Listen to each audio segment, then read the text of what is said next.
take a couple of minutes to tell you about the ham radio starter kit from buytwowayradios.com. The THUV88 from TYT starter kit was compiled by hams for hams. It has everything you need to get started as a new ham radio operator at minimal cost. It would work great for a ham radio club offering a technician license course or program where you're getting new hams licensed to get on the air. It comes in handy for hams who are on a budget, and it would make a great gift for the ham radio operator in your life. The TYT THUV88 holds 200 channels. It features both dual weight and dual standby. It receives FM broadcast radio and has a high illumination flashlight.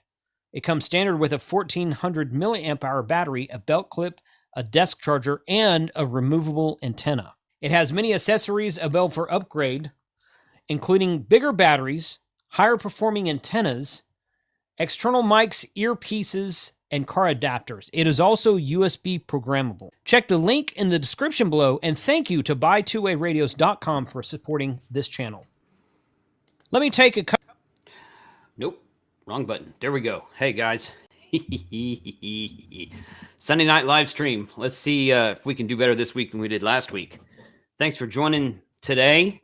Thank you for those of you who came here from Frank's stream. I watched part of that, and it was Steve overload for me. There were too many Steves in that stream. I had to bow out pretty early. Actually, it was actually more because I was getting ready for this, but that's going to be my story. It's a Steve overload in Frank's stream tonight. So appreciate everyone being here in the chat. Special welcome to the YouTube channel members. Right now, I see N5SKT, WA7PBE, W0RHP. I see Andy Cowley in the chat. Saw a couple other. I saw Ed AC3IK earlier. Yeah, there he is. Thanks for being in the chat today. Really appreciate you guys showing up early and being here and ready to go. So Frank's going to join us here in just a minute. But first, let me put this up on the screen. So next weekend is the QSO Today Ham Expo for spring of 2022. So they're doing this twice a year, as a lot of you probably already know. It's March and I think August. I think it's March and August, and they have a really good turnout. Presenters this time will be Callum, the DX Commander. He'll be doing a presentation. Julian, OH8STN, will be doing a presentation about portable comms, I think, MCOM maybe. And Callum was going to present about his antennas. And George from Pactena / Ham Radio Workbench will be there. There'll be a few other names you recognize, several great presenters in the expo this time. We'll be running our Ham Radio Happy Hour for the month that night. And it will be starting at 1 hour later than normal. So I'm going to say 9 p.m. Texas time, which is going to be 3 a.m. UTC. And the reason for that is because they open up the QSO Today Expo rooms and virtual conference centers at 8 p.m. Texas time.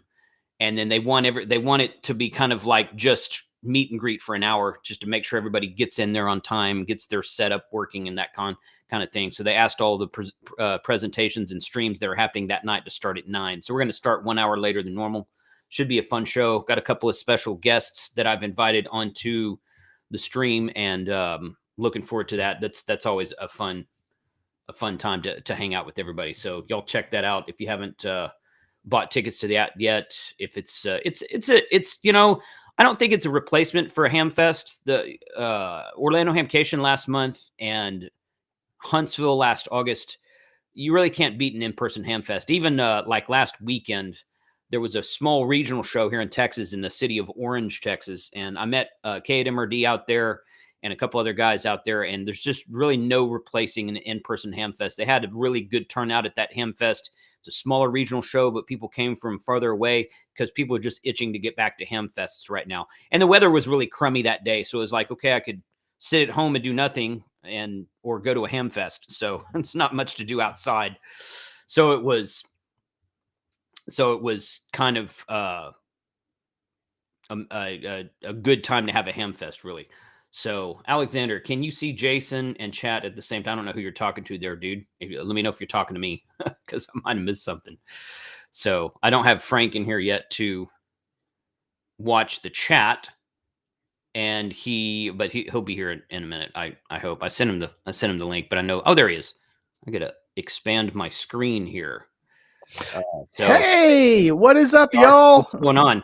Not much. We just built that That tape measure Yeti? antenna. Yeah. Good. Well, we assembled it.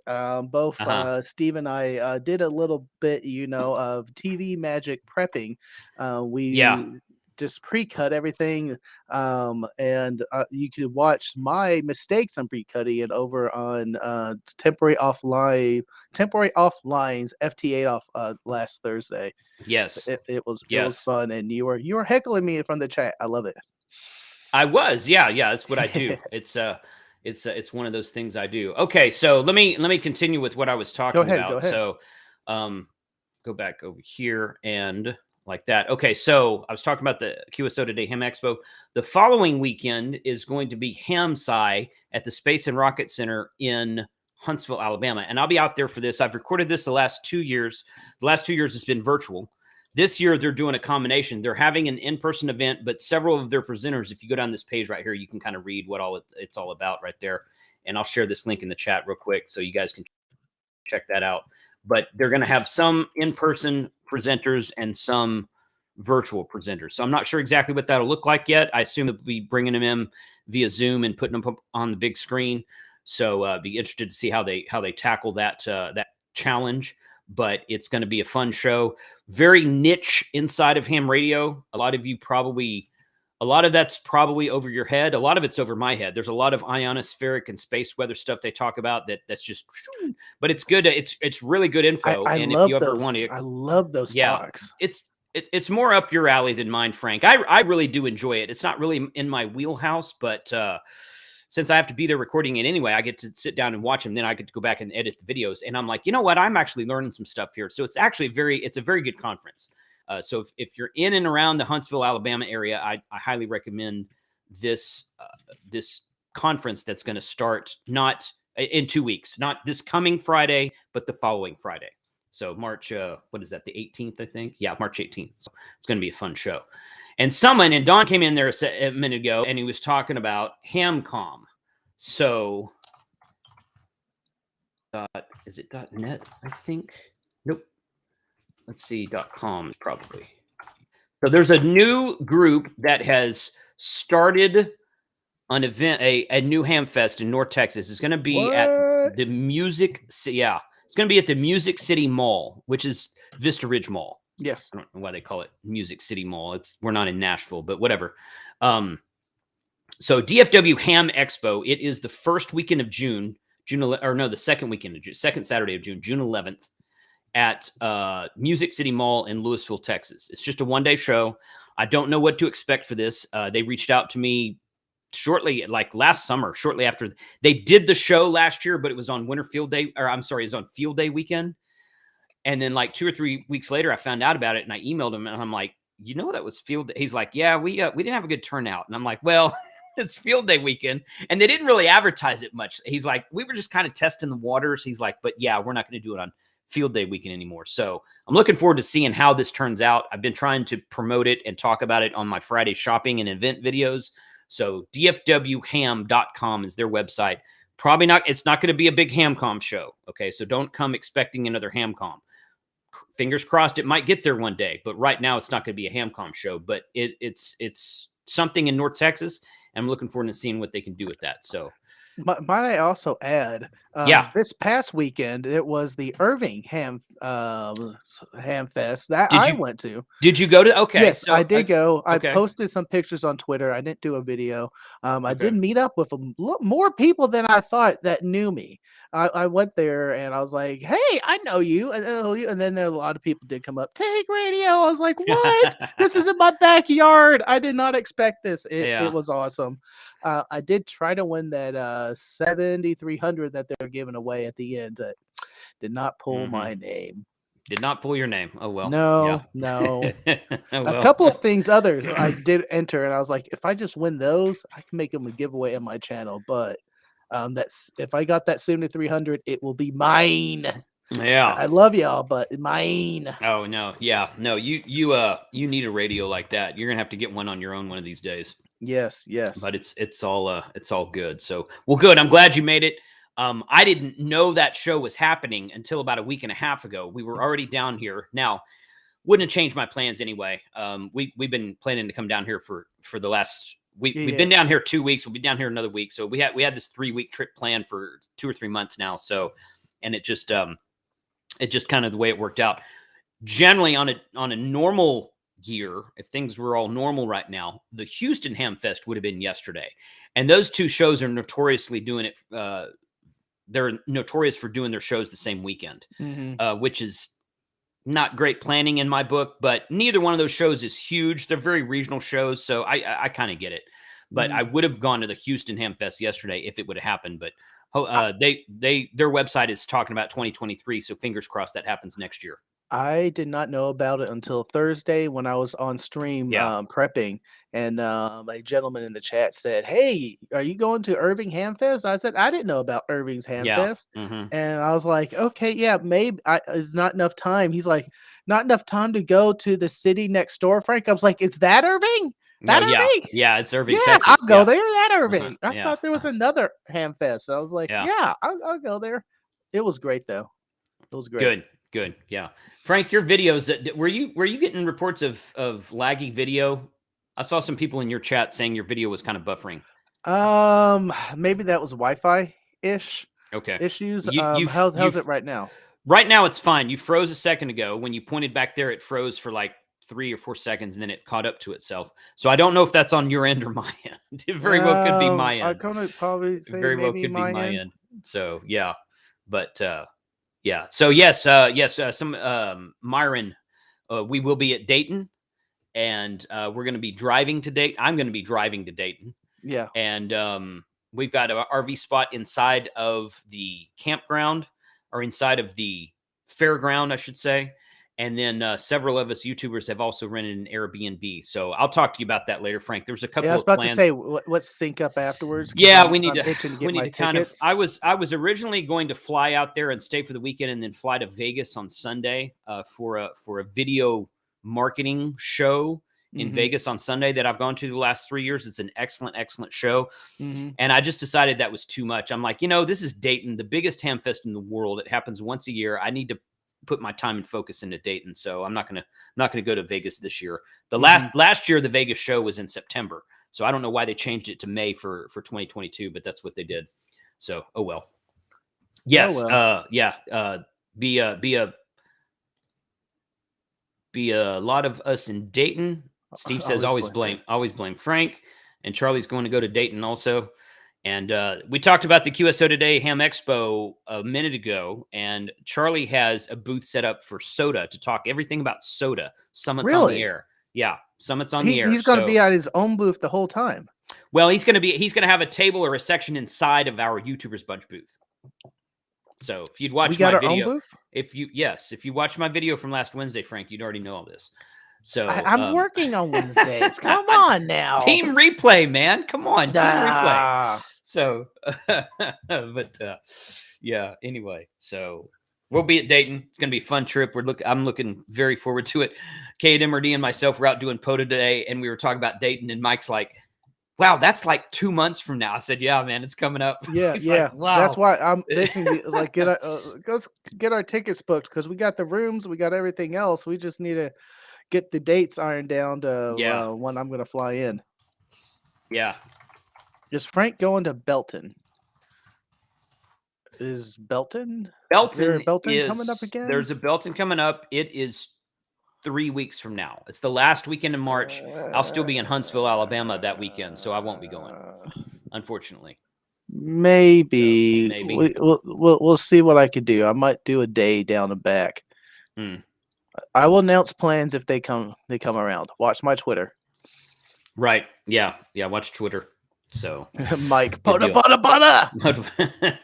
Mike's all about the POTA. we had a new guy down there with us who'd never done POTA before, so he didn't sit down at the radio, but we talked about a bunch of stuff, talked about antennas and whatnot. So that was fun to see. William was down there with us today. So, in fact, Bill was down there with us. Bill was down there with us today also, but he didn't stay very long. So, okay. So how was the meetup? It was good. There was 6 people there, 6 or 7, including myself. Mm-hmm. We got there. It was nice and sunny, and there was some a breeze coming off the Gulf when we got there. And 2.5 hours into it, the clouds started rolling in. The breeze got a little bit colder. We still stayed we were probably there for like 3.5, maybe 4 hours, something like that total. I made like 65 contacts. We used 17 meters because there's a big ARRL DX single sideband contest that was going on today. It ended about an hour ago. So the 20 and 40 meter bands were just lit up with people for the contest. So rather than trying to find an open space on the band in the middle of 20 meters, we just used 17 meters, and it worked pretty well. We got some really cool DX stations. I worked 2 or 3 stations in Venezuela. I got a Hotel India 8 station, which I meant to go look that up. I forget where that is. So I got Yankee Victors in Venezuela, Hotel India 8. I got one station in Alaska. He was a Kilo Lima station. So that was fun. But it was a good event. A good, 45 Autos asks, are there any hamventions in San Antonio area? San Antonio has they have one called Ham Fiesta. I think it's usually in January. I don't know if they did it this year. I haven't heard about that show in a while, but prior to COVID, they used to have one down there called Ham Radio Fiesta or something like that. I only went to that show once. It was kind of small. So if you're in the area, it'd be a great show to go to. I just looked it up. It is June 17th and 18th of this year. They moved it to the June. summer. Okay. It is brand new. The first line says, "No more winter storms or cold weather." We moved it to the summer. Okay, there you go. See, I haven't been coming back, and so okay, it might be a good show to go to. It's a small regional show. Or at least it was the last 1-2 times I went to. It was not HA8II, but it was HI8. It was Hotel India 8, Golf Delta Bravo, or something similar to that. But yeah, Haiti. That's who it was. Haiti is the. I think that's somebody else. 45 was saying HI is Dominican Republic. It was one of them. It was one of them. POTA by example says he's going to Dayton with his son, hopefully to pick up getting his technician. I think his son's going to get his technician and first radio there. That's awesome. Come by, find us. I think we'll be hanging out Gigapart or our own booth, or so what? We don't have any plans for that yet. So okay. I don't know. We'll see. HI8 Delta Lima. That was one of them. There was like 2 or 3 of those HI8 stations. One of them was like Golf Delta Bravo or Delta Bravo Golf or something like that. HI8DL, I think it does sound right. That is one of them. So, all right. So we're going to talk about off-grid comms tonight. Now, let me say a few things about this. Okay. These are not ham radio frequencies that these work on, but I'd be interested to see. I did a little bit of research about how to make some systems similar to what we're going to talk about tonight work over ham radio. Probably wouldn't be too hard, actually. I just don't know of anything that's manufactured specifically for this. But you could probably use like the MobiLink D or MobiLinked, some people call it, device, Bluetooth to your smartphone, and you could probably get away with doing stuff like this. You might be able to use like that new DigiRig that I did some FT8 on the TX500. They have a DigiRig that will interface into a Bofang, and it will allow you to do like APRS and WinLink and stuff like that over Bofang radio. Josh did a really good video on that, so go check that out on his channel. And the DigiRig can interface to multiple different radios. So there might be a way to do what we're going to talk about tonight with a DigiRig device, and it would be something you have to kind of finagle and put together and maybe get a couple of other connections on. But these are great because these are all license-free spectrums. Now, it's not all this. This first one or two is on FRS, and they're 2 watts. In fact, let me go ahead and just bring this up right here. There. So this is the first one we're going to talk about tonight. This is a Motorola Talk About T800 two-way radio with app support. So what this does, this is a 2 watt, and these are sold at Buy Two-Way Radios. I actually have a pair of these. I've tinkered around with them a little bit. I was going to try to use some with my nephew at field day to just go out in the field and kind of test them out, not to make contacts at field day, but to go out in the field and kind of test out this app. But my nephew did not end up coming to field day, so I was going to wait until I could get a chance for him to come out and do some. Frank and I might do something with these also, but they come in a 2-pack. You download an app on your phone. So let's say you guys are going out. Let's say you're just going camping. You're going up to Soda. You're going out in the woods for whatever reason you go out in the woods for. The hunting lease that we have is close enough to town where you can get a signal if you have like AT&T. Most of the time Verizon works, although it didn't work last winter field day very well. One of the deer lease guys that that's been on the lease for a number of years has Sprint. I don't know why he still has Sprint, but his phone never works out there. And T-Mobile, while it works great inside the Metroplex, doesn't reach out that far. Or at least it didn't the last time I tried it. I think Bob tried his Mint mobile phone out there and he couldn't get that to work either, which is on the T-Mobile network. So these guys are really made to interface with your smartphone. You download an app on your smartphone and it Bluetooths to this radio. And then through the app that's running on your phone, you can send SMS messages, so text messages, and you can share your location. So the GPS on your phone is going to work whether you're in cell range or not. The GPS radio on your phone is a different radio than your 4G or 5G radio or than your Wi-Fi radio. Your phone typically has 3, maybe 4 radios in it. It's got GPS, it's got Wi-Fi, it's got Bluetooth, it's got mobile network 4G, 5G. It might even have 1 or 2 other things. You've got a really fancy GPS is phone. more like a receiver. It is, well, yes, but it's still radio communication. Yeah, it's not two-way radio, but it's still radio. But yes, you're correct. So it uses your GPS signal on your phone, and the app can send that GPS location to the other station. So Frank and I are out in the field, and we're just walking through the field together, and we say, "Hey, go that way. I'm going to go this way," and we walk apart from one another, 50 yards, 100 yards, maybe up to a quarter mile or something like that. Again, these are limited to 2 watts because they are on the FRS band. So it's license-free spectrum. You don't have to get a GMRS license. They're not ham radio or anything like that. But you can use the SMS. You can use the app that you can download for free with this and send SMS messages and see where your other party is. If you want to get 2 or 3 packages, they sell them in 2-packs. If you got a group of 8 people, you get 4 2-packs, and then you can all share locations and send messages one another. And you can turn, like if you go out there on purpose and you want to say, I want to be off grid, I want to disconnect from everything. So maybe don't put your phone in airplane mode because that turns off the GPS, but turn off your Wi-Fi and turn off your 4G or 5G radio and turn on Bluetooth and connect to this app, and then you can kind of go camping together and you can kind of spread out and whatnot, and you can share location info and text messaging through this. And of course, these are actual radios, so you can key up the radio and talk to one another, just the same way you could anyway.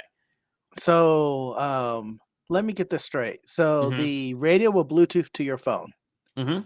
Then using the radio, it sends data to the other radio as packet for information. That's correct. So the radios will still be doing the transmitting and the receiving. It doesn't need any of the internet. Correct. It's all done. So instead of using the Wi-Fi router that's in your home, because to send data packets or using the 4G cell tower that's near you right now, through the radio. Through the radio. Correct. The FRS radio. So how's it? FRS radio. So how is it sending the data? I wonder. Is there data FRS bands? Yeah, well, data is legal on FRS bands. Okay. So yes. Cool. So yes. Yeah. There it is. Yeah, data is legal on FRS bands. So yeah, you can do that. So so that's one way to do it, and it's a really cool system because it is available for those of you that want to go off grid. So I mean, it's It's kind of like so Philip's asking. That's perfect timing for that question. Like a Garmin Rhino, yes, like a Garmin Rhino, but I missed that. Yeah, way less expensive. So these two HTs right here are $107.99.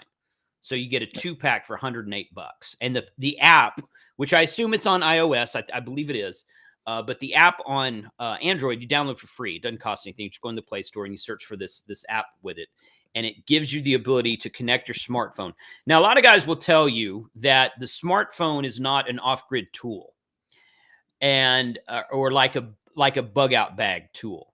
But I've heard the Urban Prepper, and I think I heard the guy that Josh is always talking about, Mike, Fieldcraft Survival Mike. I've heard those guys say that Mike Glover. I'm sorry, I blanked on that for a second. So I've heard those guys say that use the easiest form of communication you can. So if you're within cell tower range and you're bugging out somewhere and you fall down the river and break your leg and you've got full cell service, there's no reason to key up a radio and say, help, is someone out there? Call somebody. Pick up your phone and call somebody. Say, I've fallen and I can't get up. So there's nothing wrong with that. Communication plans in a bug out scenario is a layer cake. So yes, of course, this is always our go-to. But when that's down and we're still in the range, a good range to send that digital packet, you can send so much more data, I guess, through text message and other things using that radio where you said before, you don't have to have Wi-Fi, you don't have to have cell service. It is all within the radio. Correct. That's exactly pretty cool. Right. Yeah. So it works really well. What's the name here? Okay, I'm not going to start to say your name. Dell, I think it is. So why is the FRS frequencies all digital screeching around me at least? Most likely you've got other stuff on there, and you might have a cheap radio that doesn't have very good front end filtering. So because I use FRS at my hunting lease, and it's out kind of in the woods, and I don't really get any screech. I can hear other people way out in the distance that are barely breaking the squelch, and everybody turns on the radios and leaves them on channel 1. So if you just turn the radio off, then or change channels rather, it usually eliminates that problem. So a lot of you guys in the chat are talking about LoRa. So LoRa is good too. Josh has a couple of really good videos about LoRa. I want to do some stuff on LoRa. I've done a very little bit with LoRa. I recorded at the Tapper Digital Communications Conference. I think it was in 2018. A guy did a presentation on LoRa. So that was like 4 years ago. And that's been on my channel for like 4 years, but I've never tinkered with LoRa myself. But the difference between the 3 systems we're talking about tonight and LoRa is that the LoRa, well, I don't know enough about LoRa to say distinctively what the differences are. These right here are two-way radios on top of a smartphone app, so you can use both. You can use both the two-way radio and the smartphone app in these 3 systems, three or 4 systems we're going to talk about tonight. LoRa is just data, I believe. I don't think you can do voice over LoRa. There's probably some way to build your own communicator inside of LoRa or hook an HT to LoRa, maybe something like that. I'm not sure. I haven't researched it enough. Again, Josh has some really good videos on that, so go check out his channel. Thank you for the super chat, Dogo, DGO. How do you communicate if the government shuts off the web? Radio. Yeah. The answer is radio. They the have answer a to big everything switch is radio. they can just throw and it says internet, no internet. Yeah. You might have been asking that to somebody else who was talking in the chat. The chat's rolling by quickly tonight, and Frank's not. LoRa is long range. Long range, yeah. LoRa means long range. Again, go check out. In fact, go pull up that first video that Josh did, Frank, and share that link in the chat. I was just getting on that. He's done 3 or 4 since then, but he did a really good explanation of what LoRa was and how it works, and he set up a repeater, I think, at his house for it. So that's kind of good stuff. Now, I should have said this up front, guys. This is not an exhaustive list. This is not everything you can do with off-grid communications. There's a ton of stuff out there that you can do with off-grid. People talk about LoRa. Somebody said a minute ago, somebody said something about WinLink. Okay, great. And I want to do some WinLink. I want to do some more. I've got the perfect area out at my hunting lease to do off-grid comm videos, and I'm kind of mad at myself and kicking myself that I haven't done more with it before now. So the 3 systems we're talking about tonight are HT interfaces for your smartphones for sharing location and communication issues via your smartphone while you're off-grid, while you're out of cell range. Okay, so that's what, there's other ways to do it. This is not good, bad, worse, better than anything else. This is just one option that you have. Laura is data only. Yeah, I thought Laura was data only, but I wasn't 100% sure on that. So that's what these are. So okay, so these are the HTs that we're talking about tonight. So the next one that you might have seen, now Eric from Ham Radio Concepts did a video on these a while back. And I think I saw somebody else did one too. I can't remember who it was right now. But these are PowerTalkies. I actually have a pair of these. They sent me a pair of these, and I've done some tinkering with them. And I'm working on a video with these. But they have 2 sets of these now. This is their first set that they call PowerTalkie, and the PowerTalkie Pro they came out with not too long ago. The PowerTalkie interfaces with your smartphone, and it is it does almost the same thing as that Motorola T2800 that we talked about a minute ago. You can do SMS and SOS, so it'll send like a SOS beacon, I think. You can do voice calling. You can send voice messages in real-time calls to keep a fast connection between friends. You can do a group chat, and they're IP67 rated waterproof, which the T800 Motorola's are not waterproof.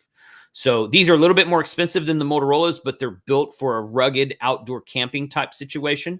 And these interface with your smartphone. Now these came out, these Pro models came out not too long ago, and I sent them an email and I was like, okay, tell me the difference between the two. With the Pro model, you don't need a smartphone. It has its own operating system built into it. So these act like a standalone unit to where you can communicate, you can share. I assume that they do voice, just the way that the regular HT will do voice, but they'll interface with, and this will interface with your phone, share GPS, send text messages, etc., through an app on your phone. This one you don't need the phone for. You can send text messages directly from this unit, and it'll share GPS with your other party too. So that's the difference between the two. These PowerTalkie Pros are $299, where the other ones are $199. But if you consider the cost of your smartphone, you add that to the $199 price, then you're actually a lot less money to just get the $299 set. Now, I'm not saying that's what you should do, because everybody already has a smartphone. It's kind of a lame duck argument, I think. But so these does Go this ahead, have Frank. does this have a push to talk button to use it like a radio? I'm not seeing it. It does. It's on the side there. Okay. It's on the side there. My picture's Yes. small, so I was just wondering, is this acting as a modem and you have to use the app to use these radios? Or you have to use the app to use the GPS sharing and text messaging on the radios. I got that part. I just didn't see the push to talk. They do have a push to talk. Yes, you can just key them up and talk over FRF frequencies, just like a regular FRS radio. So yes, you can do that. You can do that. So W5LIC is here. Thanks for joining today, buddy. He was at the POTA event with us today, so he made some really good contacts out there. So thanks for joining. So the PowerTalkie units. This one requires your smartphone and interfaces with your smartphone via Bluetooth, and and these are 2 watt. These are all 2 watt units. These are 2 watts, and you can use them for voice communications, radio to radio like normal, and it'll share GPS and text messaging, SMS messaging. Not MMS, but SMS it'll do. These right here don't require a smartphone. You can use them as standalone units. And these all come in pairs also. Everything we're going to talk about comes in pairs. Everything we're going to talk about does that have built-in GPS also? I assume that it does, because it's talking about right over here. It says, let's see.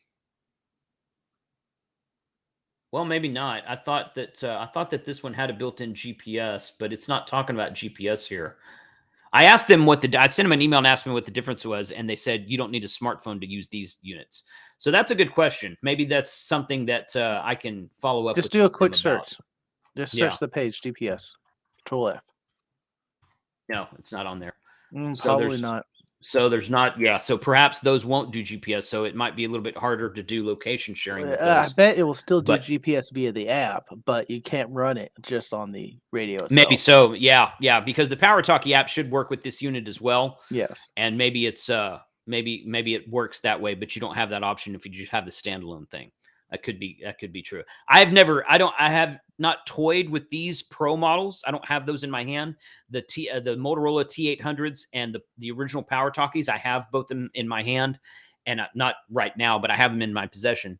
And I've used both of them, and those both work very well. They are limited because their FRS frequency is limited to 2 watts, and you can't put a bigger antenna on them as is regulated by the FRS the license-free FRS regulations. But it is better than if you're off grid, if you're going camping with friends, if you're going soda hiking with friends, and you're just simply out of cell phone coverage. A lot of these overlanding guys, they like to get in their Jeeps and they like to drive until they lose cell phone range. I'm like, that sounds like a lot of fun. I would love to do that. Let's just go until we have no more cell phone range, and then hey, we'll camp here. So that is my favorite place to be when I'm vacationing, and especially at Yeah. national parks, to find a hotel that has no cell service. Just sit back and relax, and go to the bar and socialize with people, say hello and talk to people. Yeah. Feel fixed, right? Yeah. Yeah, for sure. So Ever So looked that's, at the Garmin Rhino? yeah, we talked about that a minute ago. Okay. Yeah. Ever looked? Yeah, looked. The Garmin Rhino is cool, and they've got another one called the I can't remember what that one's called. They got one that works over MERS, but those are really pricey units. Now they do a lot more than these do. Okay, so and I would like to get my hands on one of those today at some point in the future, but. And I toyed with one at the Overlanding show last October when I was there in Virginia. But I haven't had a chance to actually use it for my own personal use. But the Garmin Rhinos is similar to what these are for a much higher price tag and a lot more features. So you kind of get what you pay for with that. So the last one we're going to talk about today is the Beartooth. Now, this guy who makes this Beartooth unit, I had about a 30 or 40 minute phone conversation with him about a month ago. So I reached out to him and I said, hey, I've been looking at these PowerTalkies, and because PowerTalkie sent me a unit for review, and you'll see that upcoming on the channel pretty soon. And I looking at the PowerTalkies and just doing research. My throat keeps getting dry. I was just looking at the PowerTalkies and doing research about, hey, how do these work? Who's used them? Watch some videos on them. Watch Derek's video on them. And and people had mentioned Beartooth in a lot of these comments on these blog posts or other videos about the PowerTalkie. And these Beartooth devices, the really cool thing about these Beartooth devices, they interface with your phone as well. And he just came out with a brand new model. So I talked to him on the phone. He's like, hey, man, these are all made in the USA. We've got all our manufacturing in the USA. We're doing this and this and this. He's got government contracts with government guys. And he's like, I can't import these things from China. I'm like, that makes sense to me. And it does PTT voice, text messaging, and location sharing. But the really cool thing about these is these guys work on the 900 megahertz public spectrum. So it's 902 to 928 megahertz is the public 900 megahertz spectrum. Ham radio operators do have privileges within that spectrum, but we are secondary on that band. So a lot of your 900 megahertz, if you still have cordless phones in your home, I don't know if anybody still has those or not. Those used to be on 900 megahertz. You got a lot of, if you ever driving down the road, you see like a switching station for an internet ISP, or you see some of these gas lines or something, and you might see a Yagi antenna that's got beams on it about yay tall, maybe like 8 or 10 inches tall, and it's got like a 4 or 5 or 8 or 10 element Yagi, and it's set up in vertical configuration, pointed somewhere. Those are 900 megahertz Yagis usually. Those are usually 900 megahertz Yagis transferring data from wherever that station is back to the home base to report on outages or, data relay or whatever, that kind of stuff. So 900 megahertz is used a lot in the commercial world. Again, amateur radios have a secondary. It's the 33 centimeter So you can get Lingo used to make a radio. You can get repurposed Motorola radios and E.F. Johnson radios for 900 megahertz. And there's some P25 and some DMR stuff on 900 megahertz.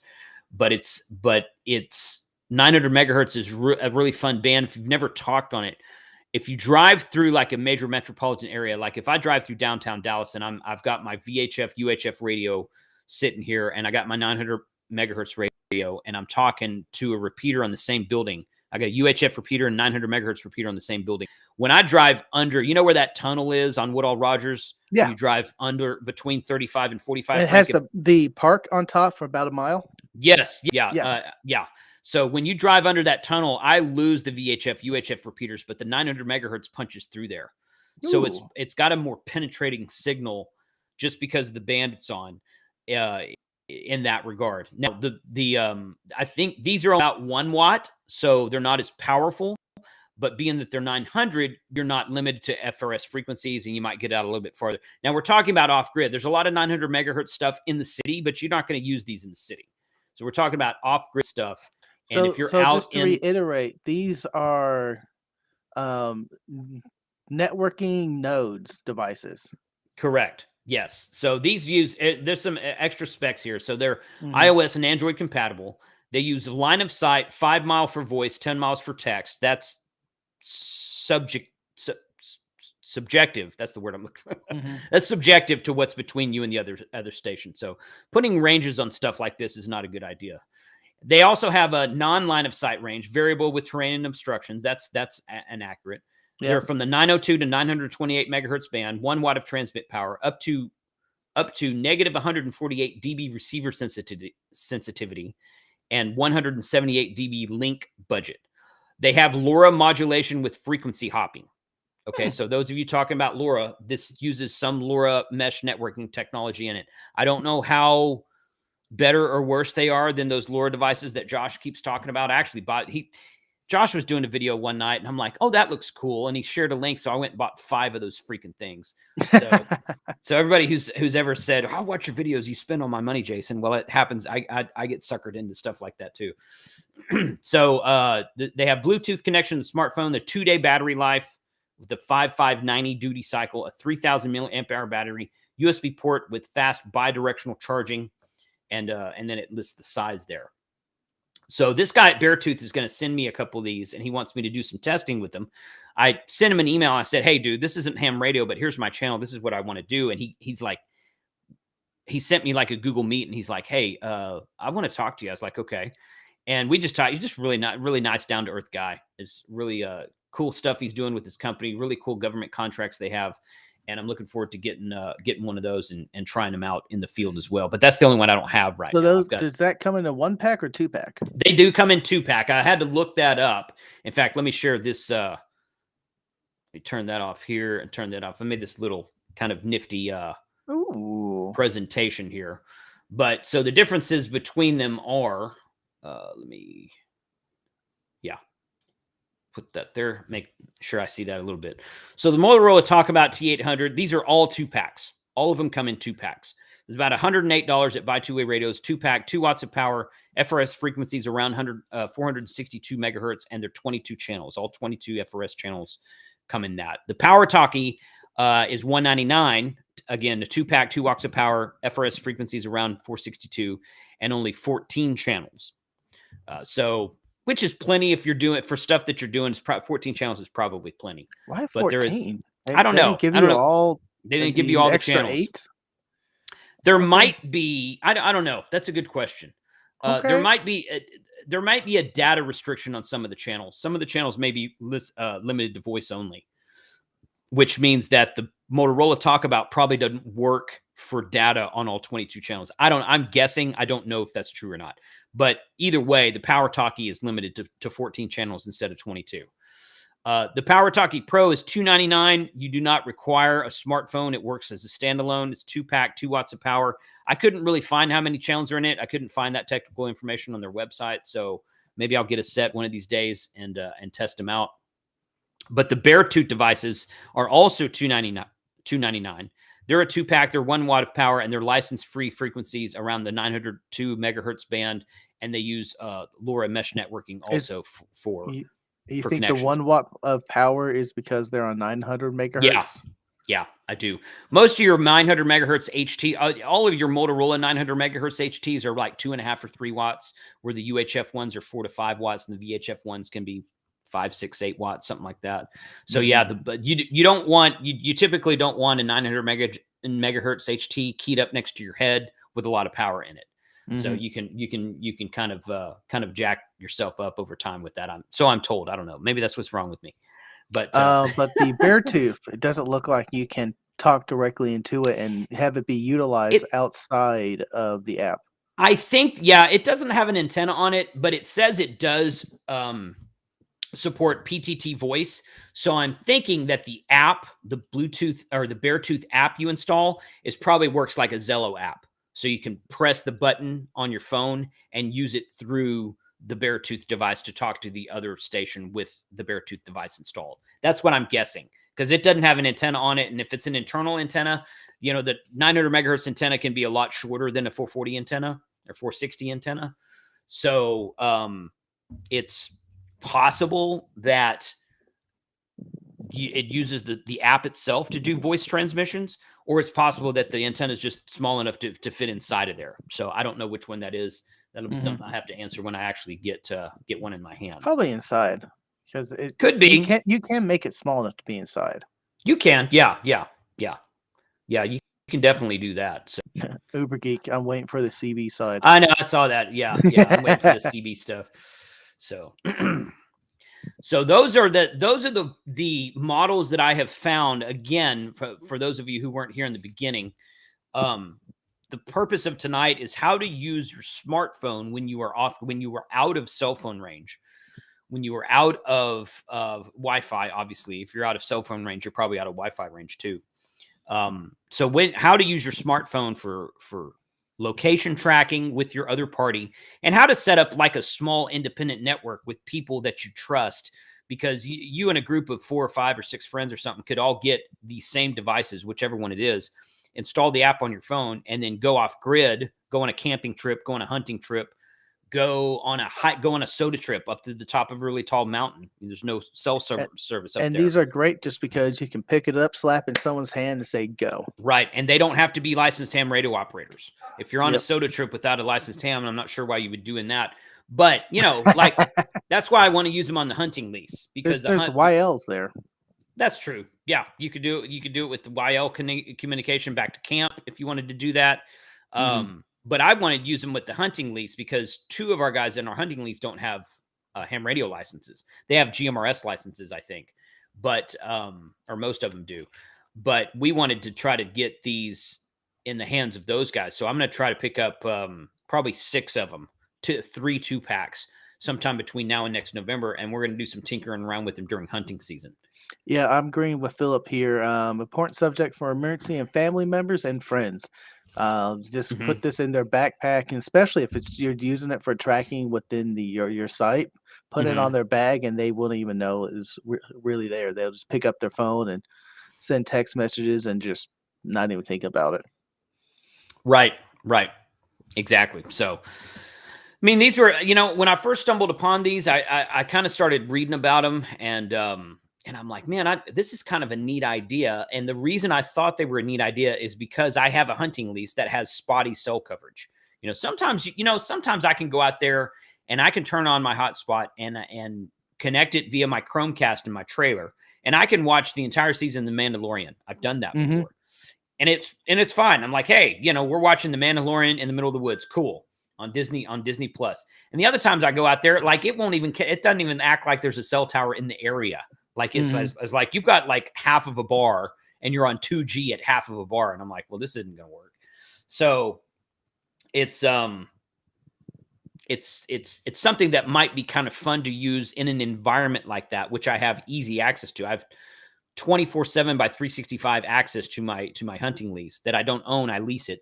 But it'd be a great place to go out and use this sort of technology. So I'm looking forward to that. And it's a great way to test line of sight. You have a huge pasture that we can go end to end on. and then you do with obstacles, go into the brush areas and pretty much get almost the same distance, and then have a Right. bunch of trees in between us. Yeah. Yeah, totally. Yeah, that would work too. And it'd be interesting to take the Beartooth out there and also one of these FRS devices and see what the difference in range is between Mhm. the 462 band and the 902 band. So Mhm. we could try them both. So that might be kind of a fun experiment Null says for as the well. 900 megahertz antenna is not more than 1.5 inches, so it can hide it in there You pretty could probably easily. hide it. Maybe it's in there then. I don't know. I didn't look. Yeah. That's the only one I've not had in my hand yet, so I haven't been able to physically toy with it. But yeah, again, he's going to send me some for evaluation. We're going to do a video on it, so you guys can see more about that. For as expensive as they're the highest priced ones out there, but they offer some stuff that the other ones don't offer, so you get more features as well. I'm agreeing with David on this one. Ham radio manufacturers need to take note on this technology, and there needs to be some radio and app collaboration on devices. Okay, so and I'm not privy to all what I'm about to say. I don't have the entire inside story, but our finder's working on some stuff like that. So he's told me some stuff that he wants to do. He's told me some stuff that he tried to do that he wasn't successful in. He's like, yeah, we're going to try to do this and this and this. And I'm like, that's a great idea. So yeah, the R Finder is an Android controlled two-way radio, dual band two-way radio. So it's he's got kind of a foothold in that world, and I'm gonna try to talk to him about some stuff like this as well. Oh, my voice is really dry today. Spending all day on the beach with the wind blowing at you in the sand is probably dried Just up my rub voice. it in, dude. All day Yeah, on the all day beach. on the beach. I Oh, don't know what I'm doing with my life. what a terrible life I live. My I gosh, know, right? yeah. So I think it's important to acknowledge, and I've said this on my videos before. If you go back watch my ham radio versus videos, I did ham radio versus CB versus GMRS versus MERS, or no, I didn't do the MERS one yet. I did ham radio versus FRS versus GMRS and CB and all this. Guys, here's the bottom line. I have everything. Ham radio is the greatest communication tool in the world. I really think that it is. But that doesn't mean it's the only thing out there. I was talking on a local GMRS repeater one time in Dallas, and I was talking to another buddy of mine who is also ham, but we both are licensed GMRS users, and we're just like, hey, let's use a GMRS repeater. Cool. There's nobody on it right now. So we're talking back and forth for 5 or 10 minutes, something like that. And some guy broke in there and he's like, hey, do you mind if I ask you guys a question? We're like, no, that's all right. He's like, why would you, he goes, you guys are both hams. Why would you get a GMRS license? Is it not kind of a downgrade? And I'm like, no, man, it's a different set of frequencies. It's a totally different set of frequencies. And one guy in a chat one time, I was talking about GMRS, and he said, well, I thought GMRS was included in ham radio. And I'm like, no, totally different frequencies. The ham radio band goes from 420 to 450 megahertz. The GMRS band is around the 462 to 475, 462 to 467 megahertz range, and it's all channelized. So you've got up to 22 channels on GMRS, and you have to stay on those channels, and you have to stay in restricted power output on those channels. And it's just a lot more restrictive in that way. And you've got one band of GMRS, and you've got like 30 or 40 bands in ham radio if you include everything. It's also just another tool in the toolbox. Correct. That's exactly Not right. all reasons or not Yeah. all scenarios, ham radio is the perfect thing to use, especially if you do have people around you that aren't licensed. And GMRS does require another license, but it's just you pay it and you're done. Yeah, I Right. saw that. No, he already hit me up in Discord. He sent me a picture. I am so jelly. Yeah. And it's also a whole new world of people to talk to. Yes, it is. Yes. So I've said this before on my channel too. I'm like, I don't currently have it installed, but I have 2 or 3 CB radios that I'm going to put in my truck once I get my reconfig done of mobile radios in the truck. And I'm going to run CB when I'm on road trips. I probably won't turn the CB on when I'm driving around town. I might sometimes and see who's out there. But when I'm on road trips, I want to run the CB because there's a lot of people out there on the interstates and on the highways talking on CB. I did CB that sometimes. CB radio is the original radar detector. don't say it. Don't tell the cops I told you that. CB radio was doing cop detection and speed trap detection long before there was anything such thing as radar detectors. It's a fantastic radar detector tool. So don't drop my that they use laser now. Right. Yeah. Well, no, because the guy in the truck in the 18-wheeler that's 2 miles ahead of you, he's like, hey, there's one over here on the side looking at you. What's their lingo they use? The Smoky Bear over here on the side looking at you. Some of them talk that way. So when I had the quad band hooked up, it could get to the 11-meter band. Right. And I tuned into the 11-meter band on AM several times, and I hardly heard any traffic. Now, I only had chosen one or two of the channels. Maybe I wasn't on the right channel, but I did not hear anything really on the CB. Once I get the shack build up, I will get that radio back up and going, and I'll probably have it on the CB bands in a scan mode just to see if I can hear anything. Right. Yeah. And it's good. It's good. Somebody said in the chat a minute ago, they said it's good for knowing about traffic accidents also. There's a lot of times where like one lane on a highway will be shut down. And if there's truckers that are going through the accident, they'll say, yeah, they got the right lane shut down. So everybody move to the left. And then you'll get over to the left and get in front of a bunch of people who don't have CB radios and don't know this information yet. So. Actually, I know this is a little bit of a Texas driver move. Stay in the lane that shuts down because it moves faster because you're not piling up to the other ones that only move over when you have to. Yeah, I don't do that. People that do that are jackwagons.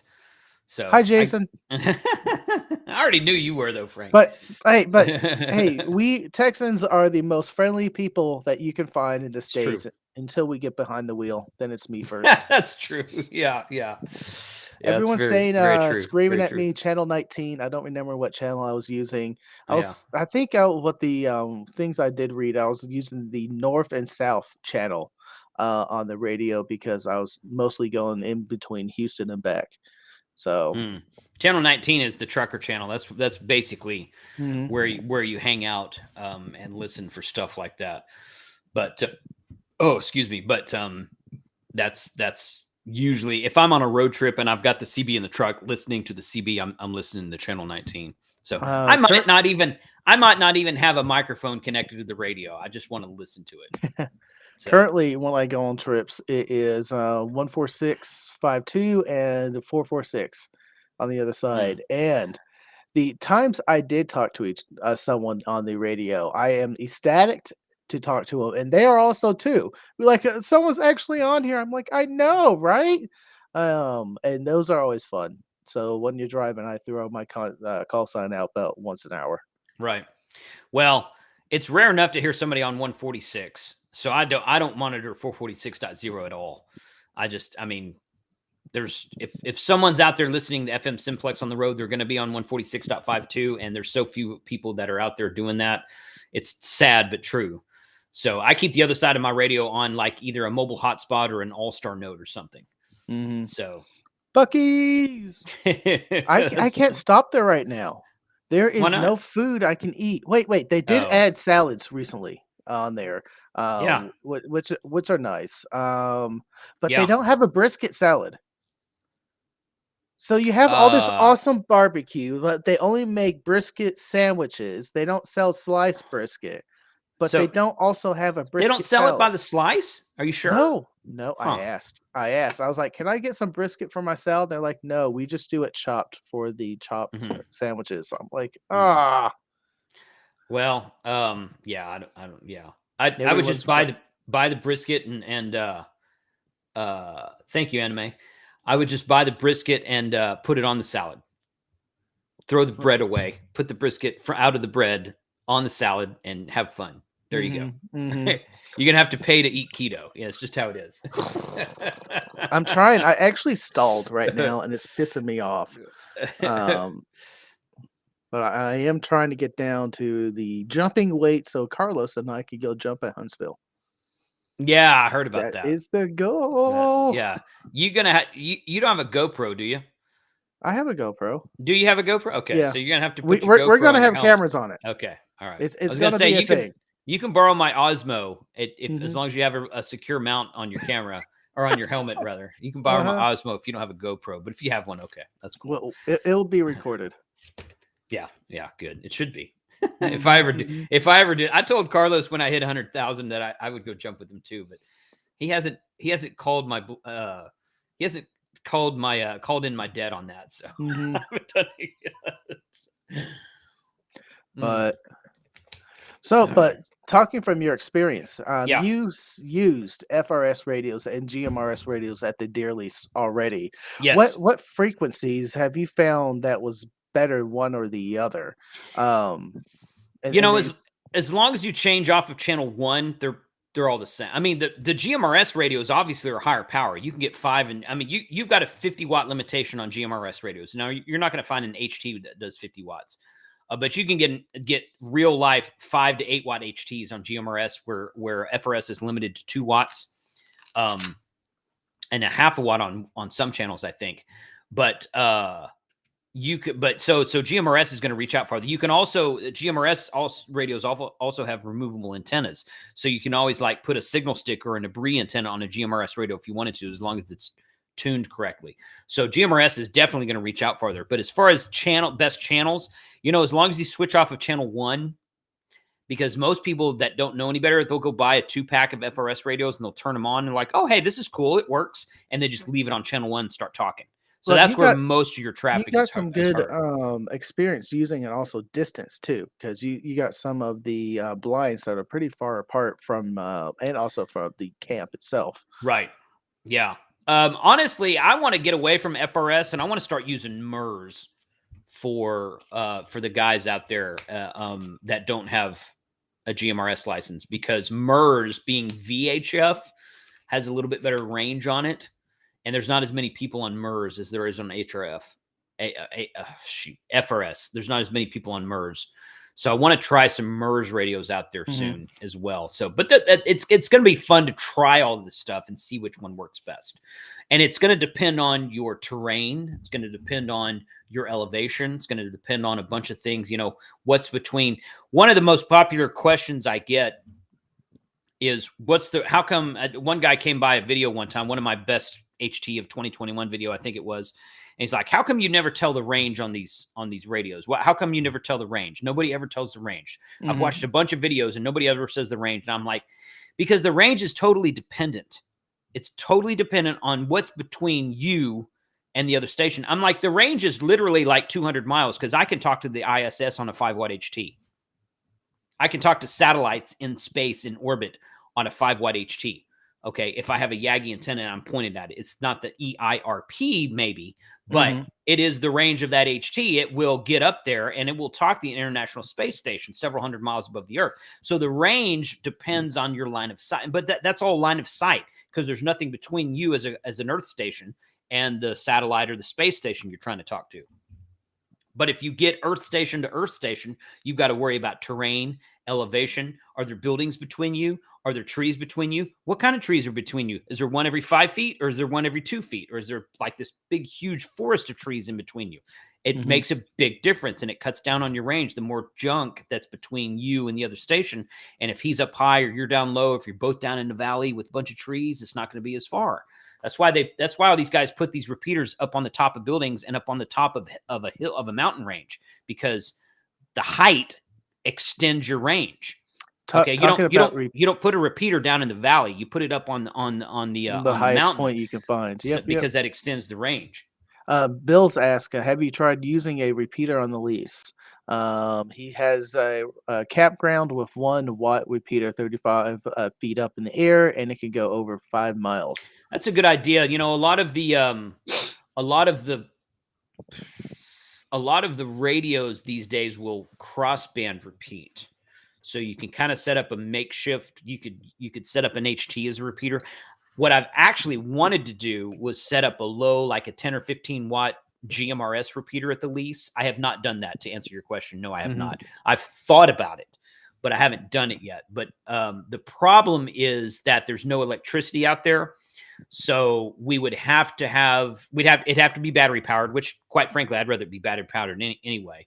And I have to have some sort of solar on it to keep the batteries charged, which I'm working on a solar system to build and leave out there to power everything. So that's probably going to be down the road one of these days when I get the solar system. You've been talking about putting power on your lease since I've been out there the first Well, time. yeah, I was talking about getting the power company to come out and run a pole because there's power lines that go down Schoolhouse Road. I don't want to do that anymore. I changed my mind on that. I want to build an off-grid solar powered system to build out there. Dropping a pole is much easier. It is, but there's but it's not as fun. I'll give you that one. But it's gonna be fun to see how well that works. Noel says Walmart has a nationwide license on the old MERS frequencies. Walmart used to use FRS because I used to talk to them on my FRS radio. Actually, it was my GMRS radio that did FRS frequencies, but they'll yell at you. They will. They're like, "Hey, this is right." I'm like, "No, you guys are on a license-free band. You just pick it up Walmart blister packs and turn them on and use them for your business band." Yep. But but it's legal to do business traffic over GMRS. Yes. You just have to share it with everybody else that's using GMRS. So that's all. Make a solar generator. JJ says. Okay, JJ, True Outdoor Adventures. Make a solar generator like I just did. Not that hard. Send me an email and tell me how you did that because I'd like to know.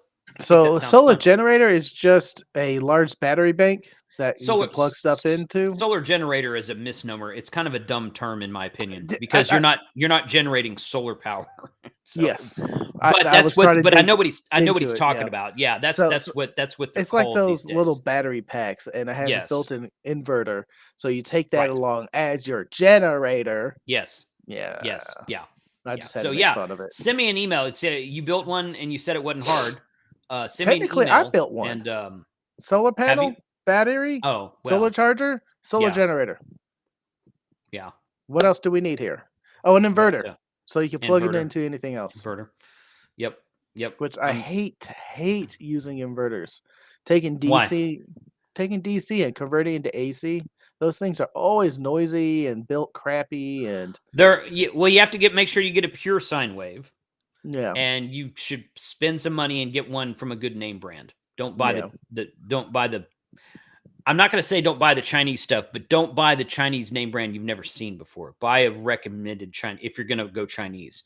Mm-hmm. There's a company called Red Arc that attends these overlanding shows that makes some really cool electrical systems for vehicles, 12-volt electrical systems for vehicles. And it's I bought one of their inverters or one of their distributors last year so that it will charge a second battery and off of the alternator of the truck. But the majority of things you're plugging in these days now takes AC power, converts it back to DC power, and then runs the stuff. So if I can eliminate them, I just eliminate them. Yeah. Noel is saying, was it Noel or was it Mike? I think it was Mike. Solar generator isn't that different from saying gas generator. I am going to disagree with you because on a gas generator, you're burning the gas that's spinning the thing to generate the power. Well, it's technically it's a gasoline powered generator. It's not a generator of gasoline. I see what you're saying. It's actually physical motion to make the power. Right. Yeah. The other thing is just I have a bank of batteries I'm plugging the stuff into. Yeah. Right. Yeah. So the solar generator is not generating solar, and you're not really using solar to generate power either because it's a battery. Usually with a solar connection on it. But yes, I mean, I just thought it was a weird term. It's just kind of a weird term. That's what they're called. Okay, that's fine. There's guys that are making more money than I do, so they can call them what they want to, I suppose. So kind of get caught up here in the chat here. Yeah, businesses on FRS only, old licenses. Have you or anyone an expert on powering a repeater in solar wind? Been running into issues with our local club.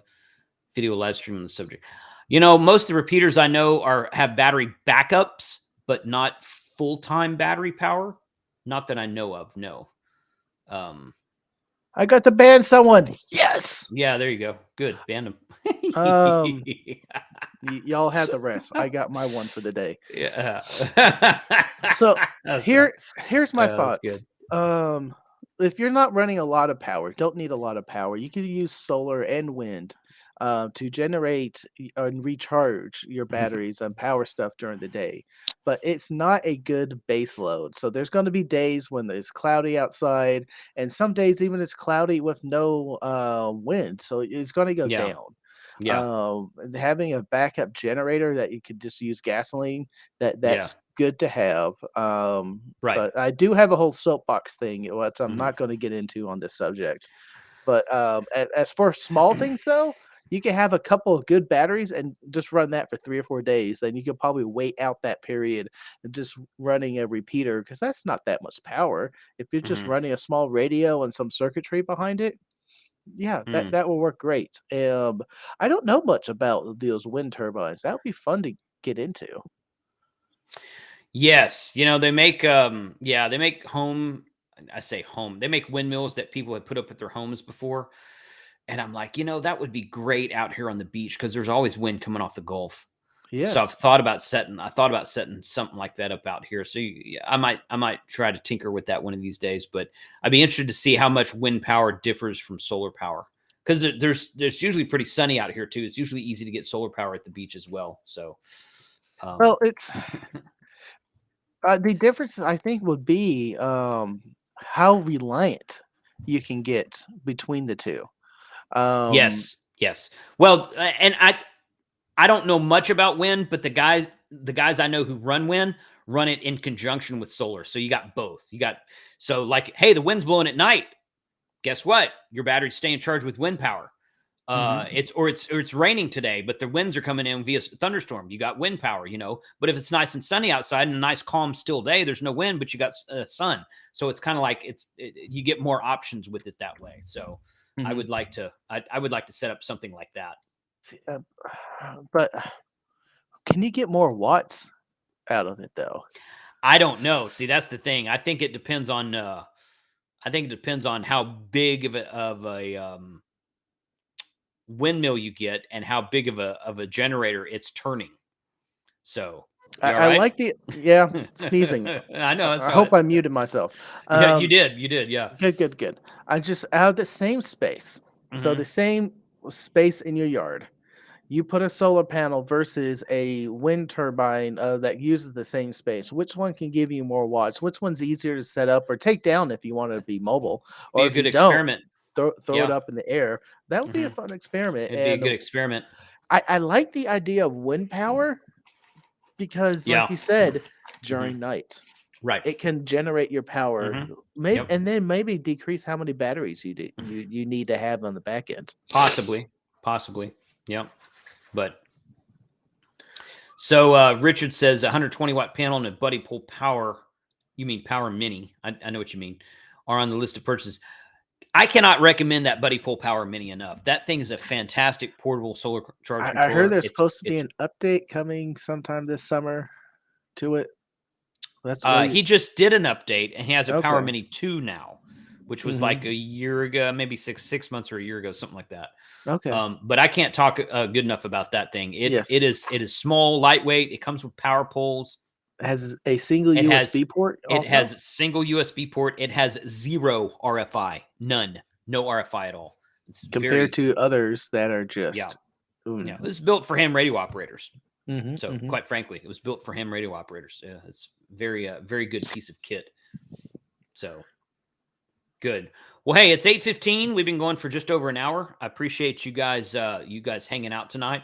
I would like to know if any of you have used any of the 3 products I talked about tonight. Put a comment in the video below, not a comment in the chat, but a comment in the actual video. Those of you on Team Replay are listening to me right now. Let me know what you think about which one. Let me know if you've seen something else that is along the same line of type of product, and send me a link to it, and I'd be happy to kind of look that up. But I just like tinkering with the stuff. The LoRa stuff that Josh did it looked like was really fun. That's why I bought some of those, because I thought it looked like fun. I've been working on setting up an Arden node at the Deer Lease for a while now, and I had one set up for a while, but it wasn't up high enough, so I wanted to change it up a bit.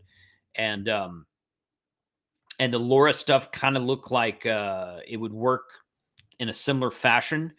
And being that, we're out there, we're off grid, there's no power, there's no running water, there's no nothing. It's a perfect place to set up that kind of stuff. So, I'd love to kind of do some experimenting with that kind of thing at the hunting lease. We've got about 175 acres up there, so we got room to spread out. Cool. And somebody at Winterfield Day said I should set up a 160-meter quad, and I'm like, yes, I should. Yep. Yes, I should. I'm doing the co-host thing right now. Go ahead. I put a link to Monday Night Ham Radio in the chat. That is going to be fun coming up. Everyone has their videos to me already. Jason, I know. I appreciate that. I don't have to be waiting. Yeah. And I got to go add this now. So those of you on my email list, I sent a link to the video that I'm premiering tomorrow. That's why I had to set it to premiere early. So it's more about the Russia-Ukraine conflict / war / whatever you want to call it. It's the Russian invasion of Ukraine, the invasion of Ukraine's sovereignty by the country of Russia. Then Rhea Stream is up next, starting at 8:30. Also, pre-order my coins. That will be amazing if you do. I dropped that link on there. Nice. And one last thing I forgot to mention. This is my fault. When I was signing off, I do have a audio podcast. It's all my live streams in audio form, and you can go and download it on any podcaster catcher that you have. Cool. Yep, I've got the same thing on mine. Cool. Awesome. Well, that's kind of all I had, Jason. Yeah, I think that's good for me too. Looking forward to next weekend, QSO Today Hamfest and Happy Hour. I'll put up the link to Happy Hour probably tomorrow. So those of you who are on that on the email list and whatnot, be sure to check out that link. I'll probably share it in Thursday night or Monday Night Ham Radio tomorrow. Let me pull this up real quick. We're going to be giving away 2 QRP radios in March. There, and they're going to look like that. So we're going to be giving away 2 QRP radios. One is a FX4C, this really cool looking rig right here. I've already got that in my possession.